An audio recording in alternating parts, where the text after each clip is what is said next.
5, 7, 1, 2,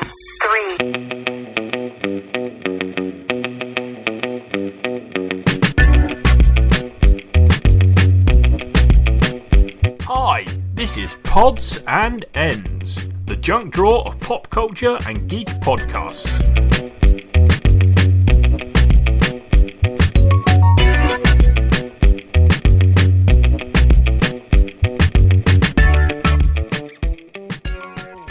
Hello and welcome to Pods and Ends, episode 7, The Spider-Man Awakens.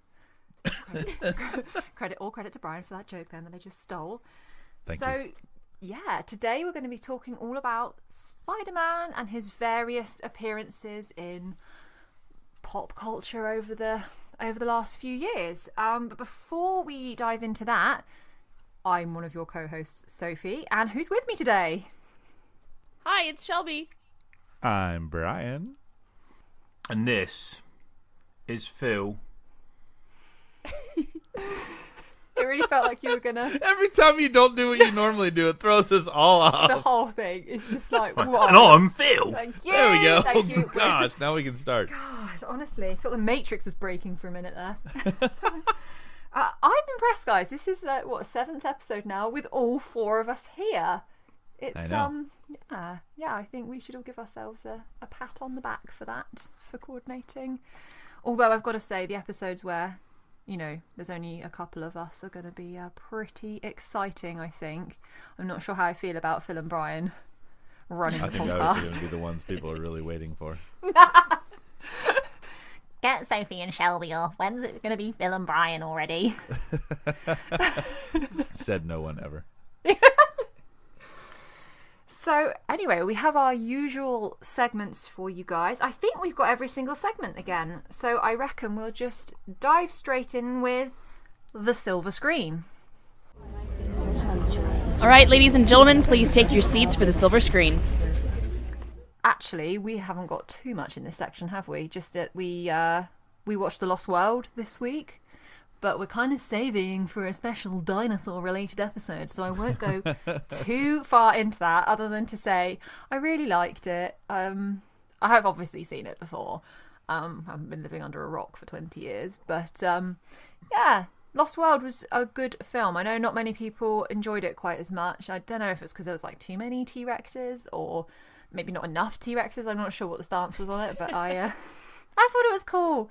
The baby was cute. Reminded me of Ledley and the sort of thing Ledley would do. Ledley's our dog. And he would so be that little T-Rex. He said, no, I've hurt my leg. Someone help me. It was, it was good. And we also watched Solo, didn't we, last night, which we have discussed What's that about? Yeah, I know, right? We have discussed this ad nauseum on our previous podcasts, so do see our formerly published works for our thoughts on that. But Solo was good. It's still good. Over to our American counterparts. What have you been watching at the movies?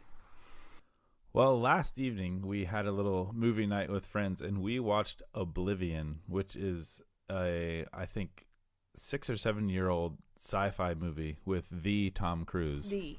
Tom Cruise. And it was fantastic.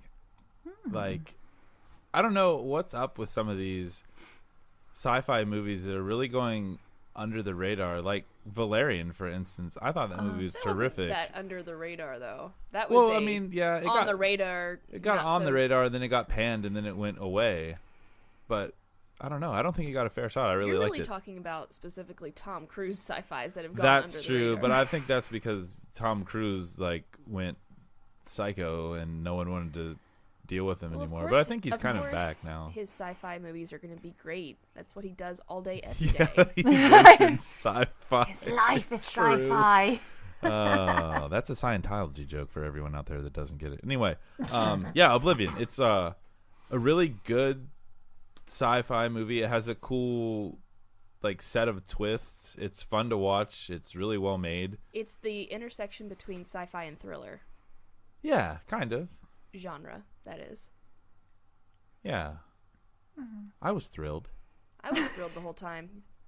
It was thrilling. Yeah, but honestly, if you've never seen it or even heard of it, I don't even remember seeing it advertised. Me neither. Oh, I don't think I do. So that's how outside of the, radar it was. But it's terrific. You should watch it if you like sci-fi. I'm seriously on this big sci-fi kick lately. I don't know what it is, if it's too much of being a Star Wars fan and having that sort of high fantasy sci-fi for so long. Now I'm getting like straight into this technology and aliens stuff, man, and I'm loving it. It's a good place to be, I think. Yeah, I'm happy here. It definitely makes you think. The whole time we were watching it, we were thinking, this has to be a book. This is too good to be just a movie. I think I actually said that at one point.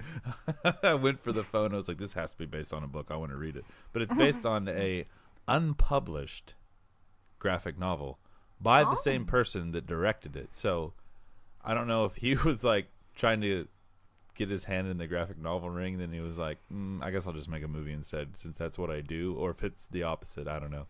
Nice. So I think that actually wraps our silver screen this week. So let's head on into the game room. You walk into the game room and immediately take 14 damage. Phil, what game have you been playing all week, every evening, and sometimes on your phone, not at home? FIFA 19, quite obsessed at the moment. Just loving it. Creating my own team. Yeah, so you started off with the South Korean team?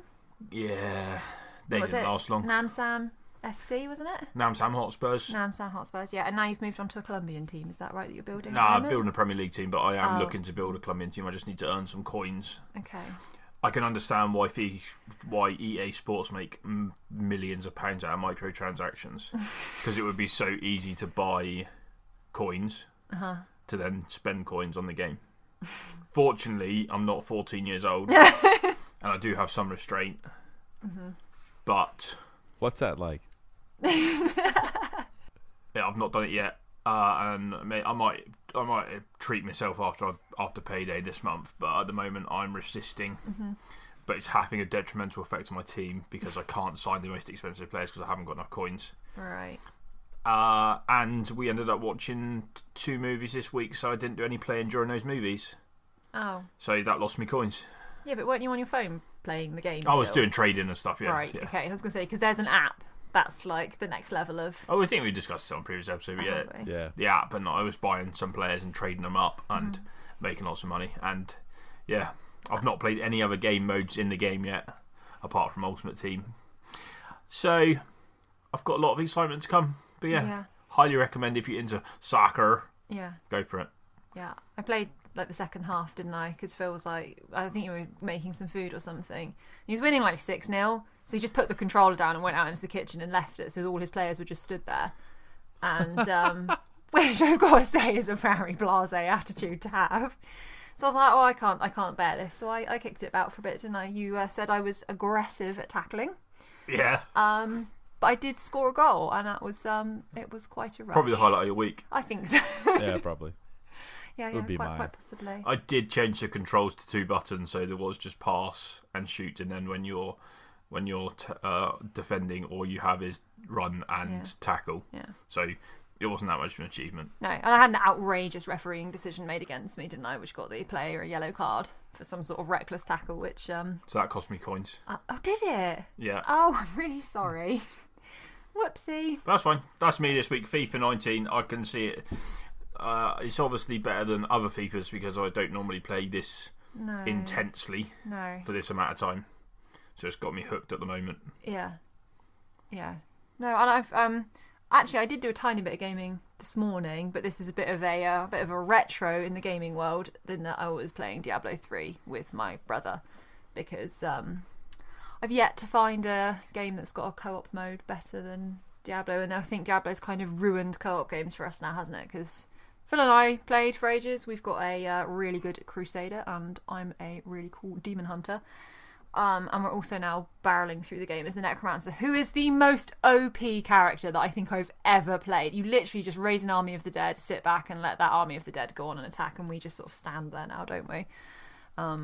But it's been cool. It's been cool to go and hang out with my brother. And normally, like, I'm the rubbish one at the games. Because he, like, if we're ever like co-op, like, he was the one who got me into Monster Hunter, and I'm still dreadful at that game. Well, this one, I was like, yeah, I know. It's just so hard. I need to get him to teach me properly so we can all get the swing of that. Because I think it's good once you get the hang of it. But if you're not like 14 and playing like 30 hours a week, then it's a hard one to get your head around. But no, it was cool because he was like, don't know what to do with these gems, and I was like, oh, do not. Oh, you just need to go socket them. You need to go to like the jeweler and he'll put them in for you. Oh, it's really easy, bro. So that was a nice feeling. But yeah, and I think Brian, you had something in the game room this week. I do. I backed a game on Kickstarter. It is called Onimaru. It's a co-op game where you and some friends are trying to destroy some Japanese monsters, basically. So it's pretty highly rated. Obviously, it's not out yet because it's on Kickstarter, but it looks awesome. And I'm always up for a co-op board game because so many of them are versus and have one winner instead of having your group try to destroy the board or some sort of objective, you know what I mean? So I'm excited about it. I will report more when it actually comes in, probably like, I don't know, 2 years. These things on Kickstarter take forever. But I'm excited about it. Nice. Yeah, Exploding Kittens was a Kickstarter, wasn't it, I think? Oh, I think 50% or more of board games are Kickstarter at this point because it's an interesting way to test your market. Like, do people want this game? Oh, okay, yes, let's make it. Like, half the time, I don't even think they really need the Kickstarter funds, probably. They just want to see if this is a good idea or not. And you get guaranteed sales, basically, out of it, so... True. It makes sense. And you get to plug, like, Kickstarter edition, deluxe, this, that, or the other, and, you know, people love that kind of stuff. They eat it up. Cool. So, guys, that is the... That's you like that? I sounded quite hip there, I think. Cool. Trying to do a super casual segue into the locker room.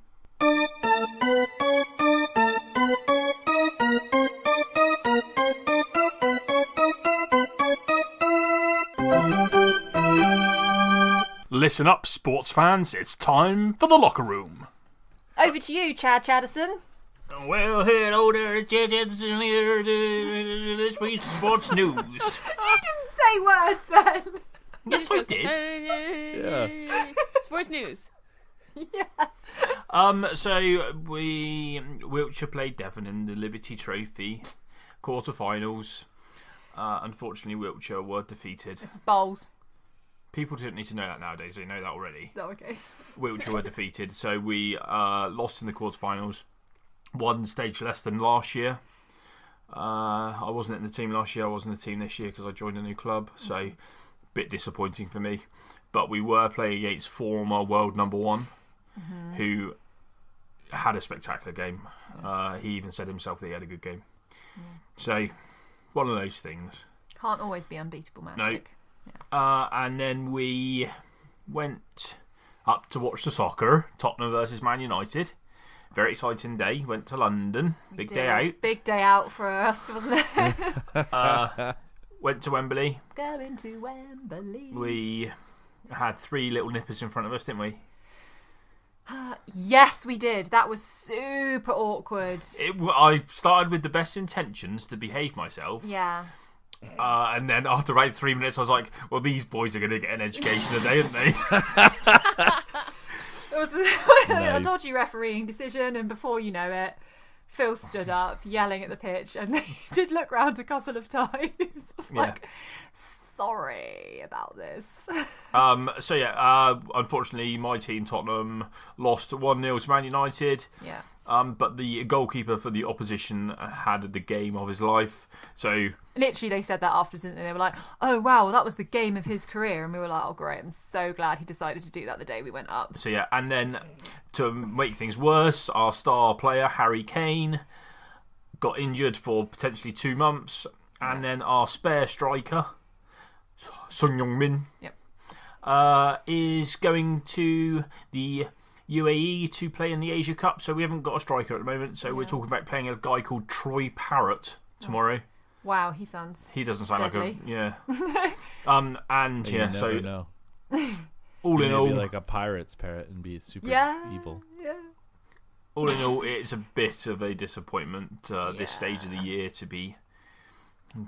Yeah, it's quite a key time in the season, isn't it? Yeah. To be losing them. But the fun thing was, because it was Son's last game for a few weeks, there was obviously a big turnout for him, and he had there was so many Korean fans there, weren't there, with their Korean flags. It's really, I mean, you would say it in a negative way, Phil, of like the whole tourist club thing. So Tottenham used to play place White Hart Lane, and it used to hold 36,000 people, which for the Premier League is tiny. Yeah. So they're building a new 66,000 seater stadium, but whilst it's being built, Spurs are playing their games at Wembley, which is the national stadium, which holds 90,000 people. The only problem with that is it doesn't have much atmosphere because you get a lot of football tourists. Yeah. Because anyone can get a ticket. It's pretty easy to get a ticket nowadays. Because it's such a big capacity. And they all come over on holiday and they all go and see Tottenham. We can easily get a ticket. So you can understand why. It makes lots of money. Makes lots of money for the club, but at the same time, it's strange. It's not like White Hart Lane. Yeah, it's really strange because when I was there, it felt quiet, even though like Mum and Dad were watching on the telly and they said it was really noisy, and I thought the away fans were louder than us. But with that whole, there are people there who are just going to see a game of football, I would say it felt safer, because every time I've been to football matches, it's always felt like something's going to kick off, or you've seen something kick off. And I think there's a difference between going to football at Wembley, getting the tube in from a very nice town in like Buckinghamshire, like we did, or catching a train in from the centre of London up to Tottenham High Street and walking down Tottenham High Street. Yeah. So for me, as a slightly more casual football fan, I quite enjoyed it. I enjoyed the atmosphere and didn't think I was going to die, which is I did not enjoy it as much. Nice way to spend the afternoon. Is it sort of like a neutral position then? It's not like their home spot. They're just kind of playing in someplace. Yeah, they're playing in a borrowed ground basically, but due to the ticket allocations, Spurs had 86,000 fans there, or fans in, inverted thingies, whatever they're called. Yeah. Quotes marks. And Manchester United had 4,000 fans. And they were rowdy. Yeah, because they're dedicated. They come all the way down from Manchester. Only 4,000 of them. They normally sell out 70,000, 80,000 a week. So they're going to stand and they're going to sing the whole game. Yeah. Where the guy next to me was quite passionate, but his daughter didn't give two ticks, did she? No, we had a few with us, but it was I liked it, to be honest. It was nice. It was a nice way to spend the afternoon. I don't like that you go to football and you get popcorn. That annoys me. No? Why? What should it be? Pies? It should be a pie and a pint, yeah. Pie and a pint, yeah. They're having popcorn. It's not a popcorn thing. Hey, if I had popcorn in my hand and Spurs scored, it would be everywhere. Yeah, but also you're not allowed pints in there anymore. People throw things. Yeah, but you have a quick out at the back and then you back out, don't you? I see. Well, anyway, that was our little Wembley experience. Anyway, it was nice. It's a nice day out, I thought. Yeah. So is that all of our? And the other locker room we have is that we've dedicated ourselves to try and become fit for 2019. Yeah. You and everyone else. Yes. Yeah, we're it's this really unusual thing called getting fit in January. I don't know if you've heard of it. No, but we were going to the gym before that, and it was quiet. And now we're going back, and there's everyone's down there at the moment. Is there? And but we're doing our best. I do these superhero workouts that I try and it's quite cool because they'll give you like how to get the body of that particular superhero. So if you're doing Thor, it's like a lot of arms work. If you're doing Catwoman, that's an abs workout. Wonder Woman's like all over bum, and it just no, it's not bum. That's well, Harley Quinn. That's Harley Quinn. Have you watched Wonder Woman? I have watched Wonder Woman. I've also watched Suicide Squad, and I'm telling you now, it's Harley Quinn. And anyway, so it just makes the workout a little bit less like you want to die, because you're like, oh, but maybe I'll look like Wonder Woman at the end of this, and then cry when you don't. Moving on from the locker room then, let's head to Netflix and chill. Netflix and chill. So Shelby, I think you've got a little Netflix and chill for us today. I do. So last night we started watching Grace and Frankie since it just dropped on Netflix. This is season 5. I said that many already. I know, right? But it's so good. It is pretty good. I found myself, I'll be honest, I didn't say anything last night, but I found myself in the first, like, I don't know, couple jokes were kind of like, these are kind of low-hanging fruit. But then it picked up from there. Absolutely. I think I'd like to see myself in the future being Grace, and I think that's probably one of the reasons why I like it so much. Yeah. She's really expecting Phil and I to become gay lovers and leave you two. And then she will be Grace and you will be Frankie, and then life will be perfect. Yeah, basically. I mean, life will be pretty perfect if I'm living in that house in La Jolla. Yeah, Where is La I Jolla? could. La Jolla is basically like a suburb of San Diego. Oh, okay.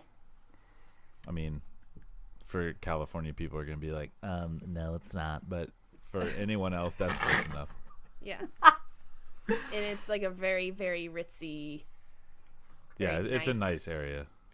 You have to have some significant amount of change to have a house like theirs, especially on the beach. Yeah. But yes, Grace and Frankie, we're not done yet. We're probably going to binge the rest of it today.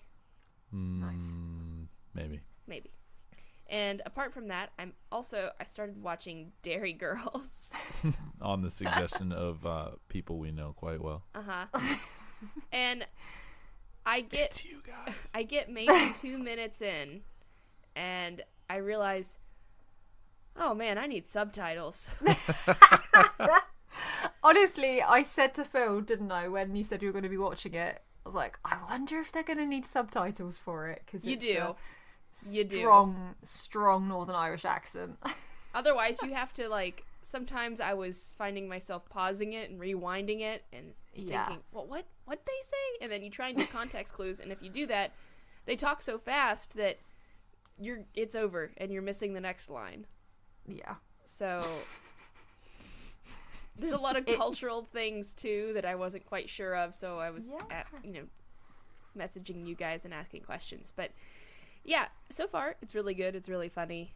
Yeah. It's not a Love Actually. Woo! I love how Love Actually is now like, I don't know. It's like every part of speech. Yeah, it's sort of a benchmark for like, is this recommendation going to be a Love Actually recommendation, or is it going to be a... Well, it also, I think it goes into, British humor kind of stuff. I like it so far. Yeah. Yeah, it's from it's set in all the times of the Northern Ireland, like, troubles. What was that? Northern Ireland? I don't know, I just sort of like went in the Irish then. Isn't it tied into the Northern Ireland It's time for the issues? troubles. Sat there. Northern Ireland. Oh my God. Yeah, It's about the wee dandy Dublins. You went a little bit Scottish there. I don't know what I'm doing. We have no idea. It's in the British Isles somewhere. Yeah. But yeah, it's set at a time of like, this was what was dominating our news growing up, wasn't it? I can remember hearing about the IRA bombings, hearing about Sinn Féin, thinking it was a person, and being like, why aren't they arresting this Sinn Féin guy? He seems like he's doing all sorts of bad things, and it's not a person, just in case you're wondering. I was. Yes. Yeah, no, it's a party. It's a political party, Political yeah. party, yeah. And they'd be like, Sinn Féin's doing this. And I just thought Sinn Féin was like an Irish name. So, go figure. But, yeah, it's set against the backdrop of some serious, like, stuff in British history. But it's just so funny. The girls are absolutely hilarious. And it's one of those ones that I find no one character is funnier. Like, they're all... The humour is spread equally amongst... It's the three girls, isn't it? And the random I like the younger sister. English cousin. She's my Yes. favourite. Is she the one who's cousins with the No, I don't know. She's No. the younger one. with the black hair? Yeah. Like the curly And black then hair. there's the pikey one. Oh, that's who I was Michelle. thinking of. Michelle's Yeah. the one with the black hair that has the cousin that's from England. Yeah, England, yeah. Yeah, I think I like the main girl. I think she's my favourite. Oh, good. Yeah. But So yeah, Dairy Girls. I'm looking forward to watching more. Yeah. What about you, Brian? You have something, right? Well, I mean, in a cheeky way, I have something. Really, we watch the same things most of the time. Although I didn't watch Dairy Girls, but We've been watching Avatar: The Last Airbender, not the terrible blue people movie. Nice.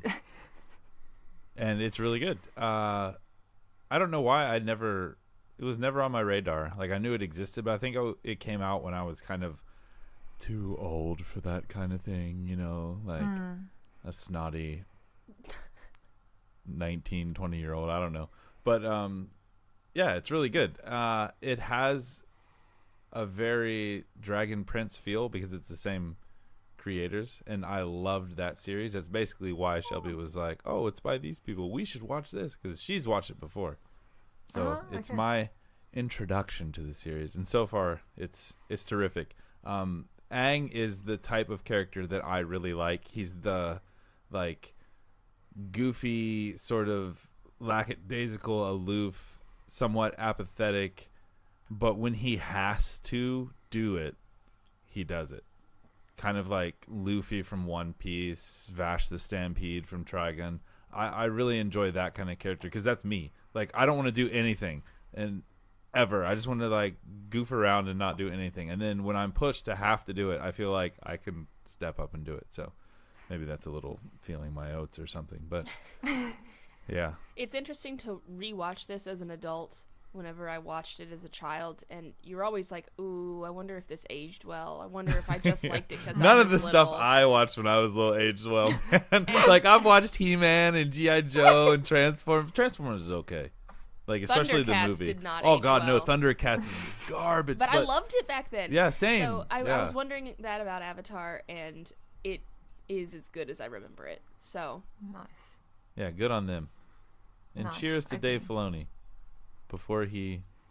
stop Never it. mind. Oh, was it Dave Filoni as well? Yeah, Dave Filoni was part of it. He wasn't a creator. He was just like a director and things like that. Oh. Oh, well, there you go. I did not know that. Well, there you are. Yeah. So Well, I think we all have something to talk about. Right. What? I don't understand. I thought we were done. Dun dun da da dun dun da da dun dun da da da. I won't do the whole thing. So, there was a teaser trailer. Yeah. Yes, 14th of there April, is that right? Was, Yeah. I think so. Almost definitely. No, Because we're going to get the same airtime, aren't we? Pretty much. we do, but we have to get up at 2 o'clock in the morning to watch it. Yeah. But it's not horrendous. It's not Ours like is on All Rebels. the actors in it are 6 British. p.m. Yeah. But it's not like Rebels where it's like, oh, here you go, UK, have it 4 weeks later. No one when cares you know about that, do they? everything's- Yeah. Well, I'm really far behind anyway. Game of Thrones is canon. I don't know how canon is Game of Thrones in terms of, I let's know, not like go down that you road. can get some book purists that'll be like, well, actually, all this stuff Well- hasn't happened yet because George R.R. Martin hasn't written it yet. So this is all just speculative information at this point. Your nerd voice is very strange. My kids love it. Basically- It's cool. I did it the other day. I don't remember why, and now they always beg me to do it. They're like, "Will you teach today in that voice?" I'm like, "No, I can't. I can't do that for 72 minutes. I would Yeah. go insane." But anyway, It's basically, so what we're saying is it's basically fan fiction at the moment until yeah, exactly. until George publishes it. Anyway, New trailer. new trailer. What did everyone think? Phil, you're looking at me like you've got a bit of profundity. None of what we saw will be in any episode. I 100% agree. Yep. 100%. I agree. I'm like, They Star Wars us with this one. This is just marketing. This is Cape in the Water stuff. yes. Cape in the Cape water in stuff. the water. That's terrific. This is I Rebel stuff. Oh, Yep. right. This is basically the entire marketing Rogue for Rogue One One trailer. stuff. Thing is, it did take you guys to point it out to me. I don't know if I'm just like so overexcited about stuff because I You watched are. it, I was like, oh my god, who built the statues? Is that the Night King coming? And then you guys were like, oh, it's probably a brand dream, and I was like, oh yeah, no, that's much more plausible. Yeah, that It's was a that. brand dream. If it exists at all, it's a brand dream. That I was think my it's- first this is instinct, but my I don't think theory. it's gonna be there. Hold I think on. it's marketing. This is my theory. Okay, drop it. Bran is multi-warging into all three of them Oh my god. Whoa. to give them this like dream. Maybe it's War, all a brand dream. war exception. Yeah, basically to scare them into doing something. Yeah. Good grief. Okay, if this happens, I'll just literally die. I'll have a heart attack while we watch it. My theory is that if you believe it's going to be in the show, Arya and Sansa are both young in their statues, or their Oh wow, okay. catacombs, what they call catacombs. Catacombs. Yeah. Like yeah. Jon is not. Jon looks a lot older than Jon himself. Yeah, Jon I looks thought more that. Ned-esque. Looks like a king. So they both die early on in the series, and obviously Jon sits on the Iron Throne until he dies, I hate everything about and they what make you a just spin-off. said. I hate everything about what you just said there. Danny is going to be on the Iron Throne. It's happening. Night King. Because I just can't wait to be king. He can be king of He's the gonna North. be king of the North. Yeah, Nope. I'm okay I'll let with him that. have that. That's totally Well, fine. he'll be king of the North because the Night King will turn him into a White Walker and leave him there. Oh, the Night King is the king of all. He'll be the king of Yeah. the North because he'll choose to be the king of the North. He'll let Dany have the South and the rest of the country. No, I think Danny The will Night take King it, will sit actually. on the Iron I don't Throne. think you just let Danny do anything with her dragon. She'll go speak to Drogon. Yeah. And he'll be like, yeah, actually, they're my dragons more than your dragons. Don't think so. Because, like, she's the mother of dragons, where he's just, like, some dude who's come along You've got a nice bum. and got a nice bum. He's the I can best get you bum of pregnant. dragons. Okay, Leo, yes! No, that was I'm a northerner, I can get you pregnant. I can't believe he said that. I was just like, well, I haven't tried yet. Oh boy. Oh, does anyone have any more sort of insightful things to bring about the trailer? Well, I think the most pressing thing that I don't know, aside from the whole fact that I kind of gave up on this because I think it's marketing. But why isn't Bran there if it's all the Starks? Yeah. You saw the feather. Yeah, but that's Oh, not the a statue. raven. I just was like, oh, it's just some feather on the floor for like a little freezing effect. I think, of course, it's a That's why I raven. think it's a brand like manipulated thing. Yeah, Yeah. I think it's a brand manipulated thing, i.e., marketing. Okay, fair. I just think Bran think it is could be both. important. Yeah. I felt like he's been boring but important for the entire like is saga, boring. basically. I feel really bad. He was 'cause I'm busy sure holding he the would door. be. Stop it. All right, so basically, I think we Hold are on. sufficiently hyped. And this is going to become a Game of Thrones podcast in the spring. And Yeah, I honestly, hope- when I April hope rolls you'll all- along, get hyped. Yeah, basically. Pod of Thrones. Yeah, That's definitely already a podcast. yeah, I guarantee it. So you like check out my super original idea here. So anyway, I think it's safe to say that we're all, three of us were instantly not convinced. I believed it and then have been told otherwise, but we're all sufficiently excited. You're for a Game of Thrones shill. Yeah, right. Shill. So let's move into Off the Shelf. Turn off the television. In fact, why don't you turn off all the lights except for the one over your favourite chair? It's time for Off the Shelf. I have been busy reading this week because Phil has been playing FIFA all week and ignoring me. So I've been able to read multiple things this week that I wanted to share with you guys, but I'll try and trot along reasonably quickly because, one, I'm reading Jurassic Park by Michael Crichton, but I won't go into it too much because it's in preparation for an exciting episode that we're going to be doing. But needless to say, I'm really, really enjoying it. I love the way it's written. It's one of those books that's making me Google things as I'm reading it, which I always think is a fun sign. So I've been Googling chaos theory. I've been Googling what the dinosaurs look like. And the only thing that really did strike me was when Ian Malcolm was described as like a thin, balding man, and I was like, well, that doesn't Yeah. sound like Jeff Goldblum, does it? The casting does not equal the characterization at all, really. No. But again, we'll get to that later. Yeah. I think they just went, we hear you, but we're going to actually do 90s heartthrob instead. So just, but yeah, more on that later. He's a 2008 or 7 heartthrob as well. He's just a timeless heartthrob, I think actually is what we should say. Yeah. With the Jeff Goldblum subject. It's my birthday. It's my birthday. Oh, we'll just have a Jeff Goldblum episode, I think. That's just I would be okay with that. yeah.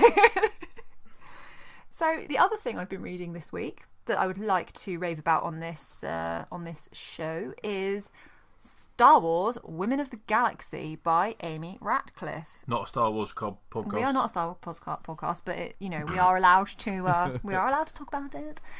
It's Aren't there only 2 women? It's a pretty short book, isn't it? Leia and Rey, Is and there then it's over. is there a man of the Star Is there Wars a podcast? where's the men of the Star Wars Galaxy? It's called Legends. It's called Star Wars.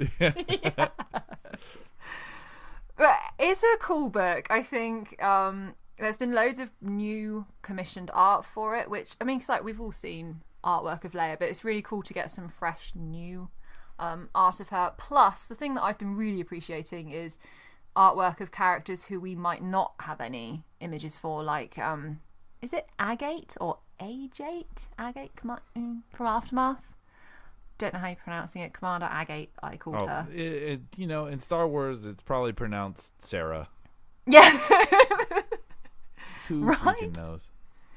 But yeah, there's artwork of characters who don't normally get artwork, and that is quite cool. Even Yeah, like actually, Isla I really Secura. like that. Even though I want to say, use your imagination and take what the Yeah. authors give you and build your own character. But I do like Destiny cards give you like Yeah. Sienna Ree and things like that. It's cool where you Yes. get like these odd offshoot things give you a visualization. Yeah, exactly. And even like Isla Secura and Barris, there's not a ton of art on those two out there. Well, there's plenty of Isla Secura art, but nothing I was that gonna say I want to not look the kind at. of art that's NSFW stuff. Yeah. So it's been cool to sort of have a fresh look at these characters, and I'm really liking it so far. And I'm learning things as well, because obviously there are characters in there who I just haven't come across, because like Aunt Zed from Resistance, isn't it? Like, I've not watched Resistance, so I didn't know who she Oh, is that was the until... bartender lady? Yeah. Right Which, on. thinking about it, she's probably Z, isn't she, for you guys? Not Oh Aunt yeah, Zed. huh? Yeah. That's probably not. But yeah, I was like, oh, I didn't know her. Look, it's like female uncouplet. So it's yeah, I'm enjoying it so far. I'm kind of flipping through it a couple of pages a day. Costs 2 billion portions. Does she sound like him as well? No, not at all. So anyway, I've been flicking through that. Really, really enjoying it so far. Highly recommend it. And moving on to some webtoons. Unfortunately, Brian, Shelby, and Phil had to endure me just come screaming into our group chat earlier this week with no dignity or grace, because there is an official BTS webtoon which has just sort of dropped, and it's obviously really, really good. It's quite dark. The art is very, very striking in it. There's this whole BTS universe going on that I've only dipped my toe into, to be honest, and I don't plan to go any further. But there's like Lies. there's a fan. That's There's famous a fan- last words. Yeah, I know. Go any further. Before you know it, I'm in. I'm writing fan fiction and I'm away. Yeah. So, Your BTS tattoo is scheduled for next week. yeah. It's a sleeve with all 7 members on it. It's all of But their there's faces on your forehead. Yeah. But there's a alternate universe, and apparently their music videos all follow this same thread, which is that Jin, the oldest member, is going to save all the other members, and they all run into various bits of trouble in a lot of their videos. It will usually focus on someone. And there's so many fan theories running around about what this all means and what this is all coming through, and they think there's some bigger picture going on. And this webtoon is kind of picking up on that, because it is revolving around Jin constantly waking up, and he's having visions of the other band members dying in quite dark and disturbing ways, some of them. It's definitely not for the faint-hearted, this comic, but I'm really excited for it. The only thing that actually kind of burst my bubble a little bit was Phil, my bubble burster, as he made a very interesting point of, oh, well, that's going to stop webtoons being free then, as soon as something as big as BTS comes in. And it did make me think, actually, if, like, do we think it's likely that webtoons will end up having to be, like, you're going to have to pay for your subscription, and would you guys pay it? So what's interesting is that I noticed when I was reading True Beauty this week is, once I was finished, you can pay money to buy coins, which will allow you to unlock 3 of the episodes past what was released early. So I'm guessing that's how they're going to start making money on Webtoons. And I noticed that there's a few more ads on the app. And I think I saw something about how artists can start participating in a specific ad program. So, I mean, I'm not trying to be like, oh, it's terrible now that they're making money and being a profitable company. I don't know. I'm sure that there's some people that really are invested in a specific webtoon that would pay. And I mean, it doesn't look that expensive for the coins. So I have a feeling some people will pay to get things early. It's classic microtransactions. Yeah. They're not going to do a subscription. That doesn't pay out as well. Okay. I think it just shows what happens when a big podcast like Pods and Ends starts talking right. about. That's true. Exactly. Yeah, good You point. We should- are welcome. Blame it all on us. We're very sorry. We should contact them and be like, you should give us a deal to get our listeners like their first 5 coins free. Yeah. Yes. Dang, I maybe like I'll do the that. sound. Maybe. Of that. Who knows? I really like the sound of that. 2 weeks from now, we're like, we have a great deal for you. Yeah, right? Yes, Phil, what are you going to say? I was going to say, are you going to give us a rundown of True Beauty this week? Oh, well. Which one ahead, was it? Soph. I need to... Episode 24. It's getting interesting. It's getting hot There's- in here. 3 boys. 3 boys. Do you really I'm think still the one... Team Suho. Aiden is, Yeah, I don't know. I think he might be into her a little bit, but I don't think she has any return feelings for him. No, not at all. No. He's just a little cinnamon roll. Yeah. What's that mean? Did a you not thing. get massive, like, Momiji vibes off you of him? Have you heard of that? It's called like being a cinnamon roll. Yeah, adorable, isn't it? Yeah, it's just like a little Yeah. like, ooh. Y'all Friend live zoned. in a different world than I do. Cinnamon rolls a thing, Brian. You need to look Yeah, it it's a up. thing you eat. They're delicious. That's why he's called a cinnamon roll, because he's like looks good enough to eat, maybe.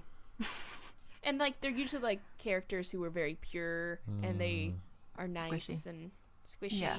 Squishy Yeah. background. Not really background. They're not always background. No. But And I you're a really good like him. cinnamon roll. I you am. know? It's like saying you're dependable at your job. No, Phil, stop ruining this, okay? But yeah, I get it. As soon as I read him, I got massive like Momiji vibes from Fruits Basket. I was like, oh, it's like Momiji just grown Yes. up, basically. But yeah, That's a I'm good still connection. I'm Team Suho. I've got to say, I'm gonna stay there. I think Until that's further who notice. she's writing it for you to be. Well, it's always the first one. It's always the first yeah. one. Okay, yeah. that's a Period. good. And the other dude is a bit stuck up. I can't remember his name now, but he's I think he's a little bit stuck up, and I think he's mean sometimes. So if it's always the first one, does that mean that Ray and Finn is the true ship? Maybe. Potentially Finray, isn't it? Not a Star Wars it's not. podcast. Get out of here. Thank you, Phil, for keeping us on track. And we cut off Brian's mic. Why me? It's normally so. Stop picking on me. I don't even like Star Wars anymore. I was I'm into also it when I first started. appreciating her being into makeup school Yes. and having something. She has like a purpose in this webtoon that's beyond just being obsessed with boys. She also loves makeup. Yeah. Well, I like that she's. Well, she's trying to make a career out of Right, it. yeah. She's making Yeah. the transition from showing people kind of, look, this girl is obsessed with this, but you can find a way to monetize your obsession.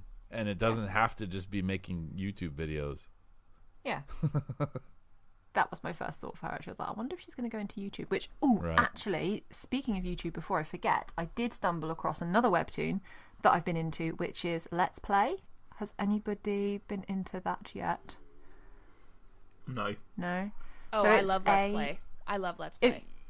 Right. So I don't think we talked. I couldn't remember if we talked about it on here or not before. She's a game developer, isn't she? And her game basically gets trashed by a YouTuber who didn't really get the game because he thought he was going all aggro on it, but you're actually meant to. It was a puzzle game, and you were meant to figure out your way past the boss, not try and hack at him. with Classic just D&D brute. mistake. Yeah. But he had a lot of followers, and he trashed it on his YouTube And they all channel. attacked her, like, and Yeah. plunged her And- rating. Basically like a blitz, almost like Rotten Tomatoes. Yeah, yeah. And then, guess who moved in next door to her? And is slightly adorable, if kind of a bit douchey as well. But I'm into it. I really like the main character as well, the Sam. game developer. Yeah, she's really I think cool. it's supposed to be set in California. Ah, okay. That's the vibe I was getting. Nice. But yeah, I'm about 8 episodes in at the moment. I'm enjoying it so far. so good. So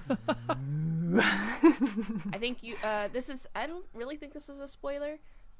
Just pay attention to the title at the top as you progress in the story. Okay. Yeah. Okay. I will do that. So before we leave off the shelf, Brian, I know you have something that you have just read.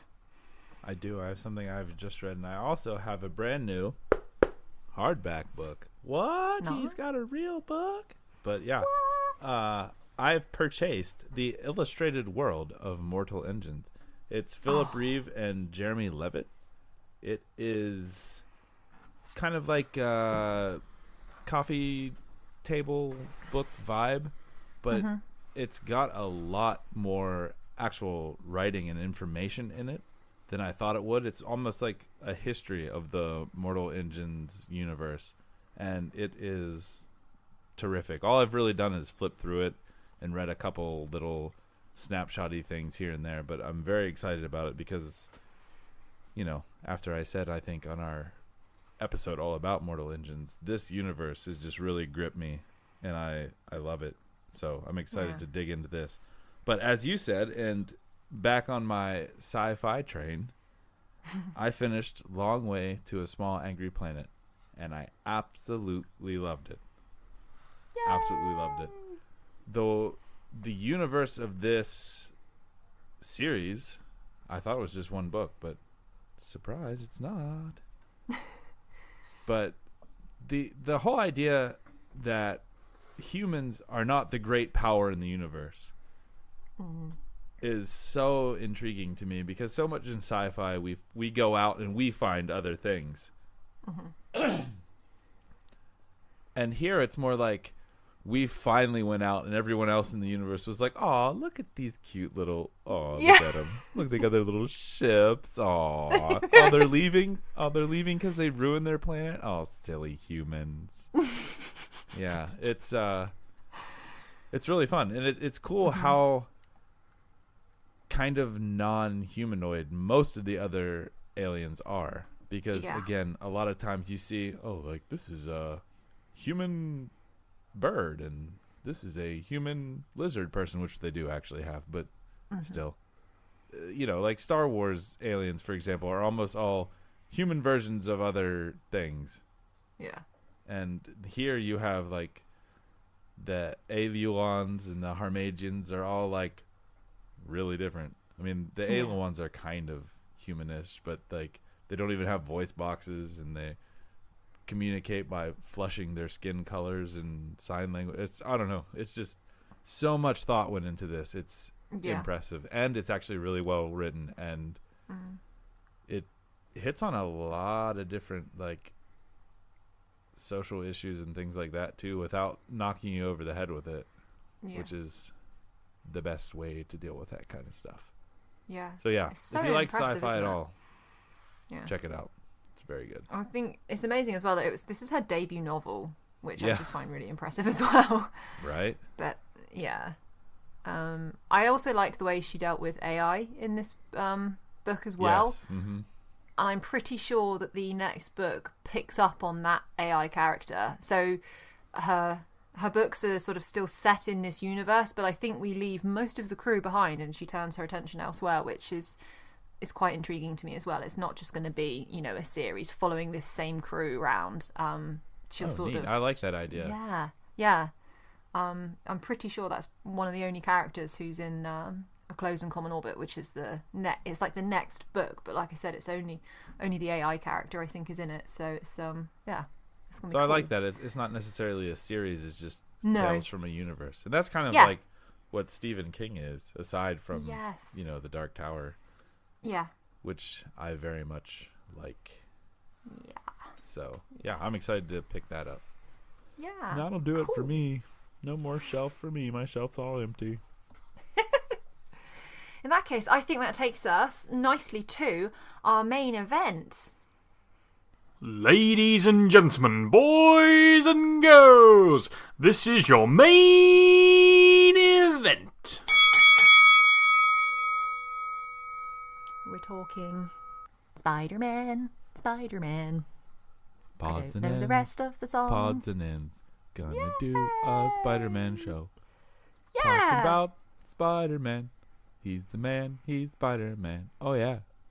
Okay, that was way too long. I just want to let you know. Shelby fell asleep. She's just like waking up. Like, what happened?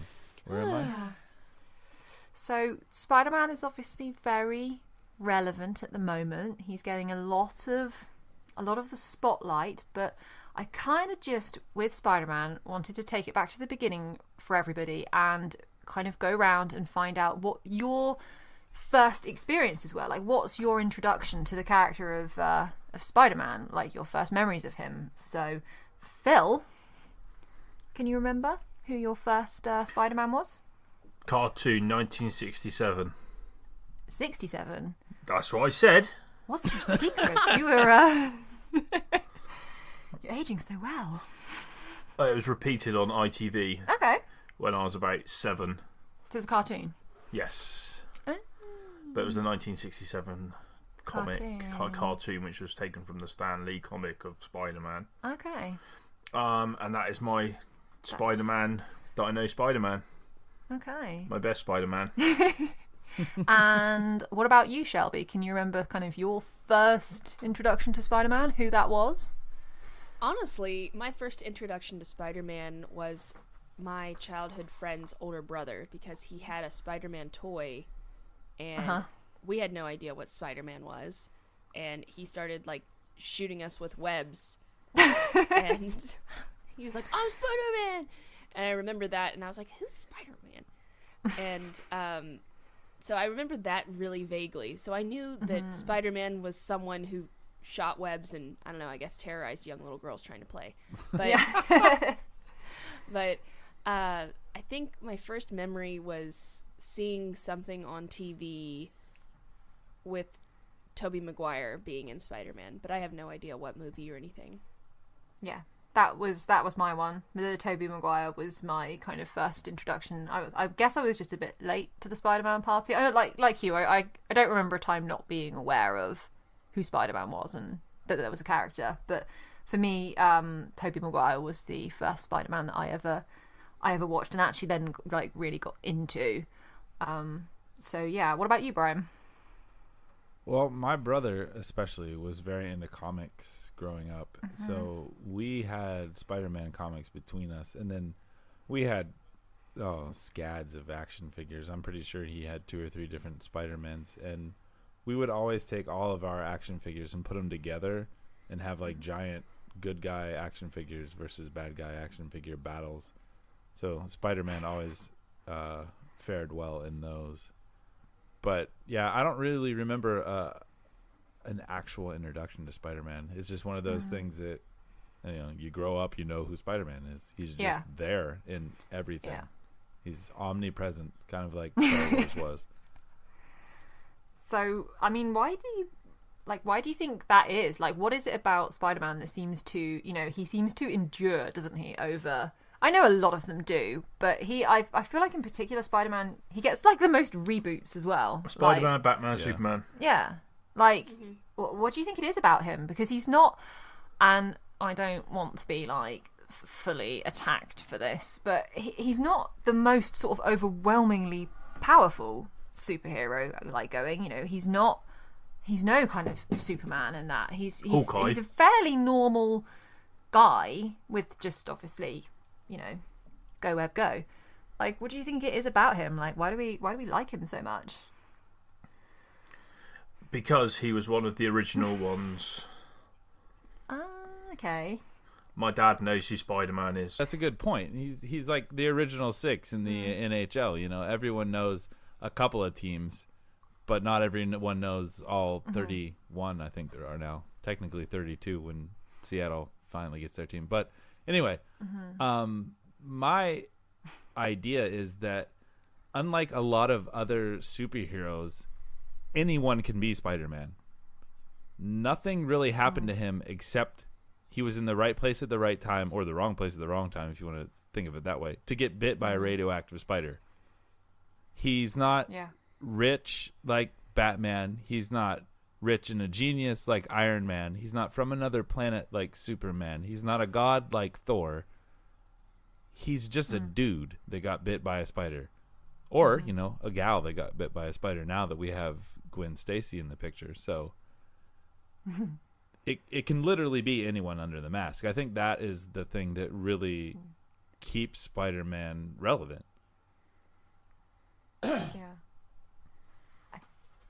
I think it's actually, now you say it like that, it's almost that old fantasy trope, isn't it? Of farm boy turns out to be, you know, he gets the magical sword and off he goes on his adventure, and it's that you can, like you say, you all can put yourself in Spider-Man's shoes. And I think I can remember like playing that kind of game as a kid, of, you know, being the ordinary kid who, like, something then extraordinary happens to you that catapults you into this whole world. I think something about Spider-Man as well, he's always a very, like, he's quite wholesome in the sort of, there's even like the Tobey Maguire and like Andrew Garfield that we'll get onto. I think like Tom Holland's definitely playing him the most sweet and innocent, but there is a definite sweetness about Spider-Man. It's a bit lighter, I think, than, you know, our superhero films went through like a gritty phase, didn't they? Which Spider-Man never really did. It kind of kept its thing going. Mr. Stark, I don't feel so good. Yeah, I think the closest that we get to a gritty Spider-Man is the kind of out of shape Spider-Man in Into the Spider-Verse. Yeah, or Noir Spider-Man. Because Maybe, he uses a gun. That's pretty gritty. Yeah, this is true. But yeah, I think that's a good point though. With I know you guys haven't seen it yet, and I'm, you know, pretty mad at you for it. But Into the Spider-Verse has a sort of old, down on his luck Peter Parker, and it's a very, very different feeling of the character, and it is like a gritty, depressed Spider-Man. But, you know, in Spider-Man fashion, he pulls himself out of it. So Yeah. good stuff. Yeah, we have not been able to go see it. It is playing at the most stupid time. Well, it's not playing at one of our local cinemas, and the other cinema is playing at 1:15, like Monday to Friday. Yeah, unfortunately, And that is it's out of its rotation. I think it's gone from a lot of the theaters here, and replaced with garbage movies, unfortunately, because I'd really go see it again. Yeah. Which actually, that does lead me quite nicely into that. I did want to talk to you guys about Into the Spider-Verse, because that's been all I hear people talking about online, and all I hear people saying is how good it is. So like what is it that's so good about Into the Spider-Verse? Like, what have they done right here? Literally everything. The animation, first of all, is next level, which is exactly what I said, I think, last time. But they've managed to take animation that feels like a moving comic book instead of feeling like some other animated show. And that in and of itself is impressive. And then they've added this multi-layered, multi-universe story over top of it. And they give you a villain that has that pseudo Thanos, like, I'm not doing this for the sake of being evil. I'm doing this for, I mean, his is very selfish reasons, but it's still, it's almost like a good reason, but you know, what you're doing is too far to get what you want type thing. So it's just hitting all the notes. And it's got good family stuff. It's all the verse people are cool. It manages to deal with Spider-Ham, Peter Porker, and make it the amount of goofy funny it should be, but still not take you completely out of the film as a whole, which is just fantastic. It's a really good story. That's really all you need. Yeah. Is there multiple Spider-Men as well? Is that what I see lots of people in different Spider-Man outfits. Yeah, it's the whole idea of the Spider-Verse is you go with the whole multiverse theory. So in every possible universe, there's some version of Spider-Man. Okay. So they all get pulled together because Kingpin, who is the big bad in this one, is trying to pull something else from another universe and is inadvertently pulling these different spider people, I guess, since you can't really call them Spider-Men. One's a pig and one's a girl, so. But anyway, they're inadvertently getting pulled together, and the only way for them to survive is they have to go back to the real universe, because it's like, tearing rifts and, I don't know, space-time, whatever you want to call it. But it's good stuff. It's really, I think that's as best as I can do without spoiling the crap out of it. Yeah. So, I mean, what about, so we've had, I'd say, 3 big portrayals of Spider-Man in the last, certainly in our lifetimes, which is the important ones, because we're here talking about it. Exactly. Which is Tobey Maguire. Then we had Andrew Garfield, who, where's he now? What is he doing? I have no idea. Yeah. No, he just vanished. And then now Tom Holland. So, is there Phil? Which one did you like? Is there anyone in particular that you liked their Spider-Man the best? Not really. Did you like them all? do you like none of them? I'm not still convinced on Tom Holland. Okay. Tobey Maguire, I can't remember seeing him. Well, they were the original. This blew my mind before the podcast, because back in the day, Phil's number one girl, she was the top of his list for, I'd say, since you started the list to about 5 years ago, was Kirsten Dunst. And I cannot believe that those Spider-Man films were not on your radar. Yeah, really. When Kirsten Dunst was Mary Jane. Come on, the upside down kiss, that's one of the most iconic Spider-Man things ever. Iconic. I've seen that. Yeah. And then Garfield. I don't know. It's not as good as a cartoon that I used to watch. That's my issue. It's not your Spider-Man, yeah. Yeah, I think if I had to choose, I'd have Garfield. Oh, really? Yeah. Oh, interesting. Okay. What about you, Brian? Anyone in particular of those 3? I'm actually going to agree with Phil. I think Andrew Garfield played the best Peter Parker / Spider-Man.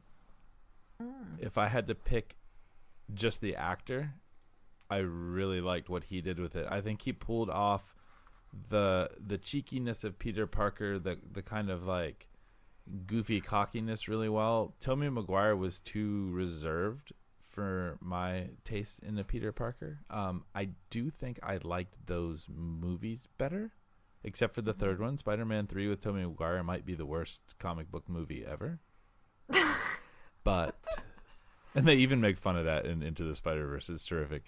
But, yeah, I think if I could put Andrew Garfield in Tobey Maguire's Spider-Man movie, that would be lights out. I like what Tom Holland's doing, and Shelby can speak to this because she's a fan of the young Spider-Man. But I think the age of Andrew Garfield being that kind of college student, so he's not too old, but he's not, in middle / high school.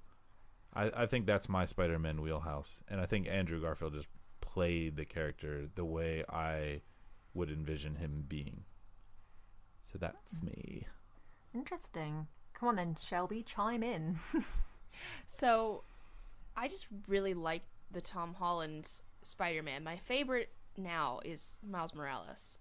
But I like the idea that both of them have this trying to figure out how to even just be an adult while also trying to figure out how to be a Spider-Man. And it's interesting to see a kid's take on what it is to be a superhero, especially when they're fighting alongside these more seasoned like actual professionals. adults. Yeah, actual adults. Even though Tom Holland himself Yeah. is an adult, I'm pretty sure. I don't know how old Yeah. he is. I think he is. But No, I don't know. I like it because it's showing how you can have that pure sense of just being a good person shines through in adolescence. Yeah, you're not soiled on the world yet. Is that what you're trying to say? Yeah, exactly.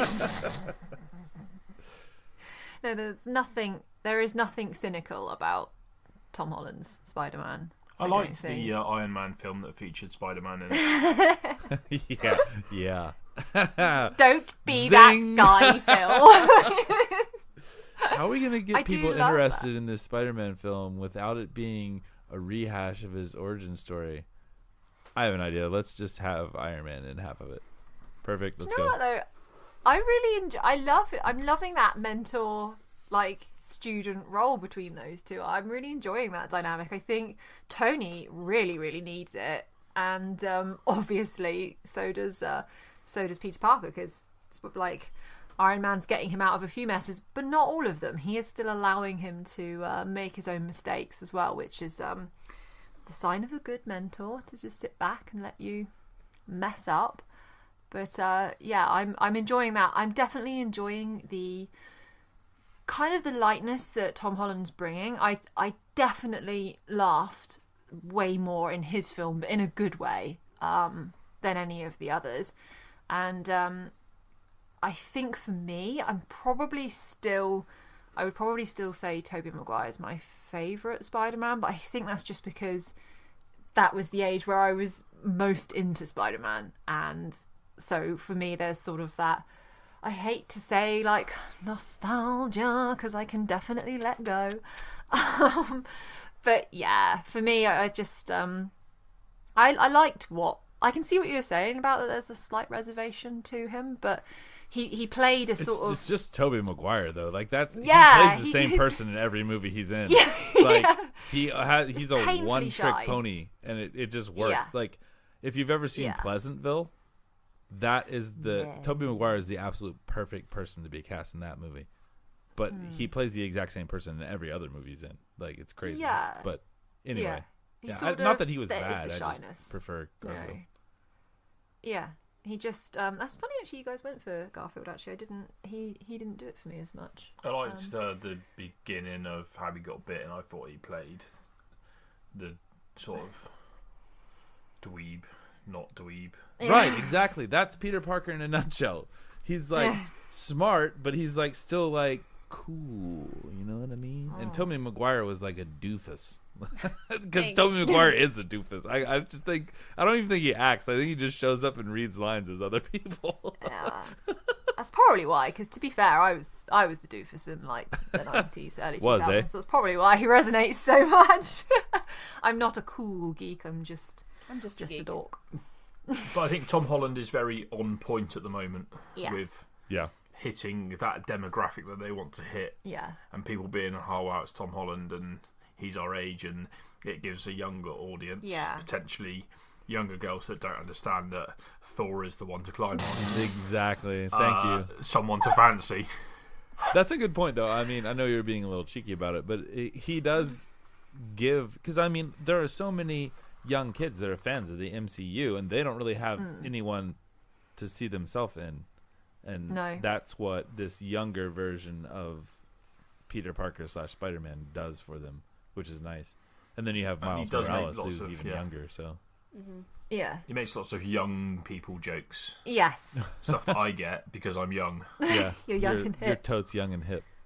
What did Yeah, you guys, exactly. What did you guys think of the Far From Home trailer?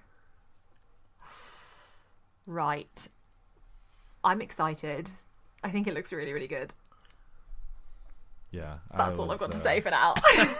So, I will expand on that, but I was I'm super pretty into it. excited. Yeah.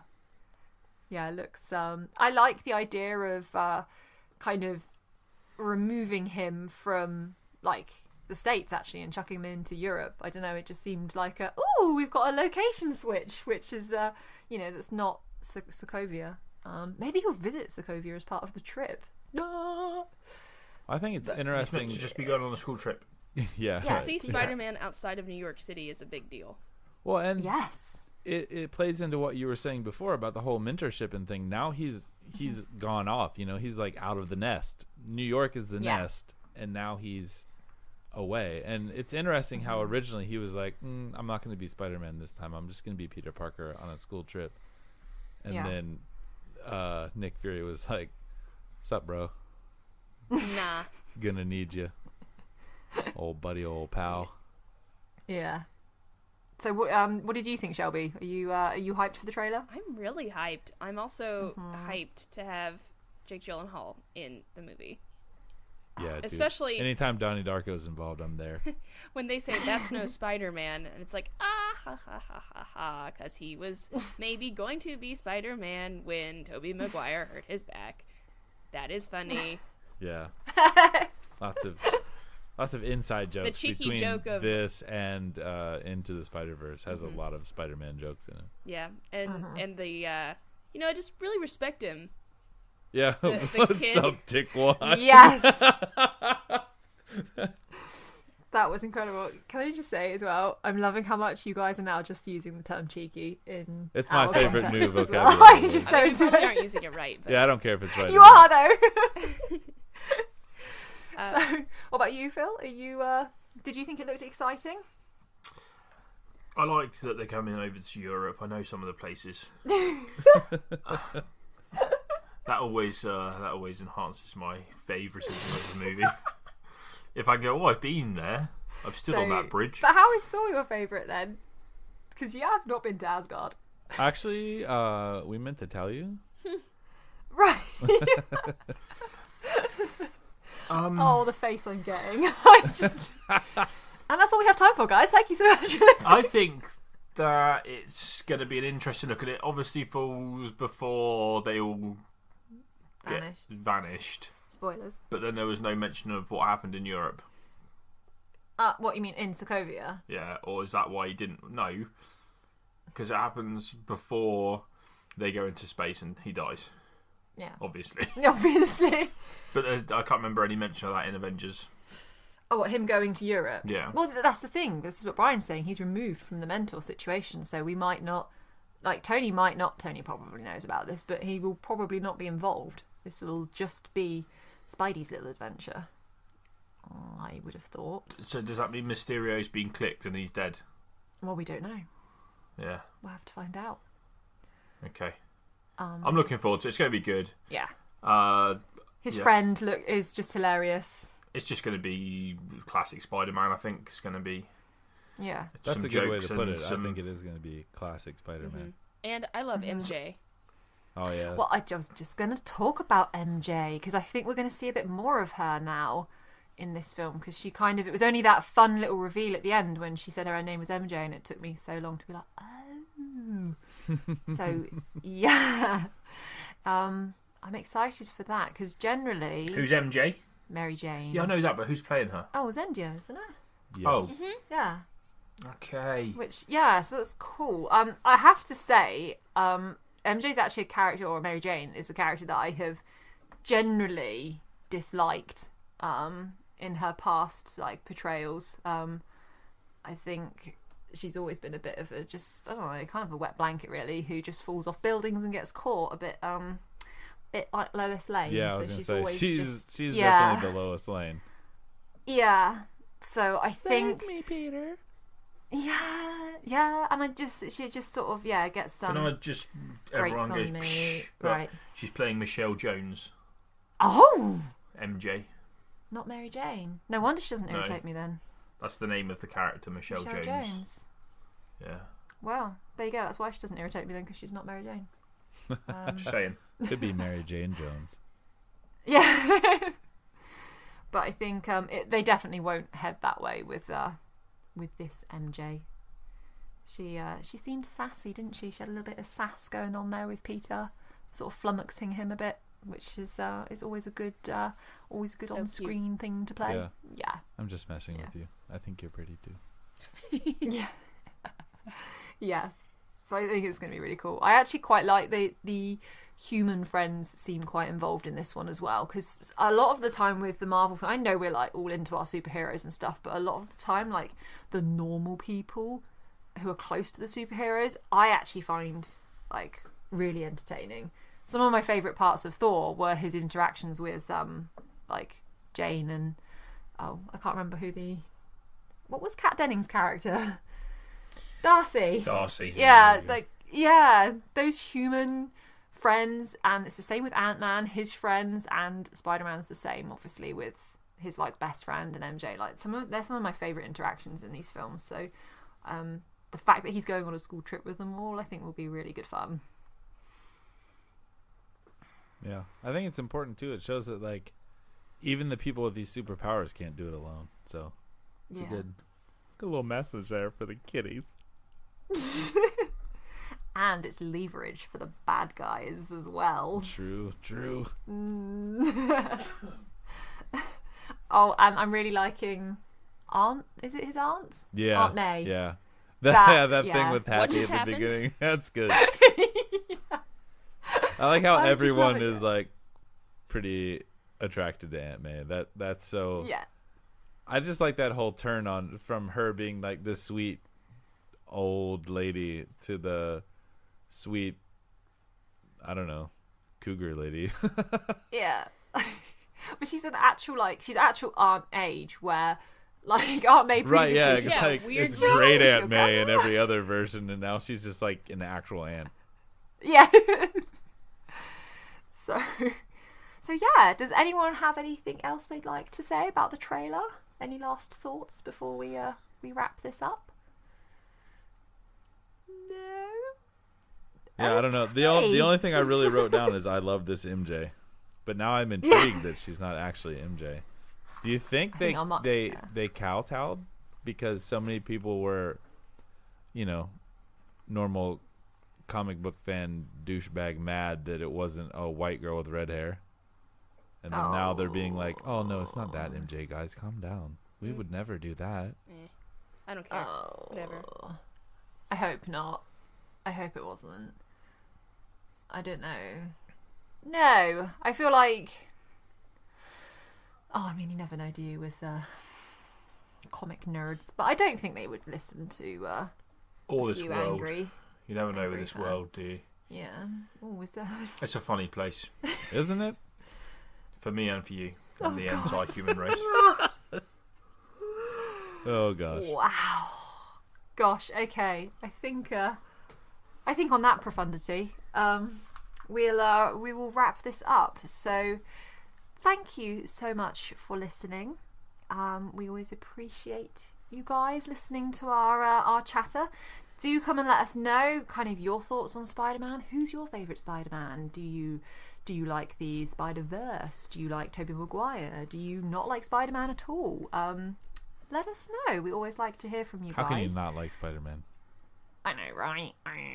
Just yeah. Yeah, if you don't like Spider-Man, just quit listening. Oh, okay. Don't do that. We talk about other things. It's not like we're a one I'm just topic saying, podcast if you're the kind of or person anything. that doesn't like Spider-Man, like, you have no joy in your life. Wow. Stop listening.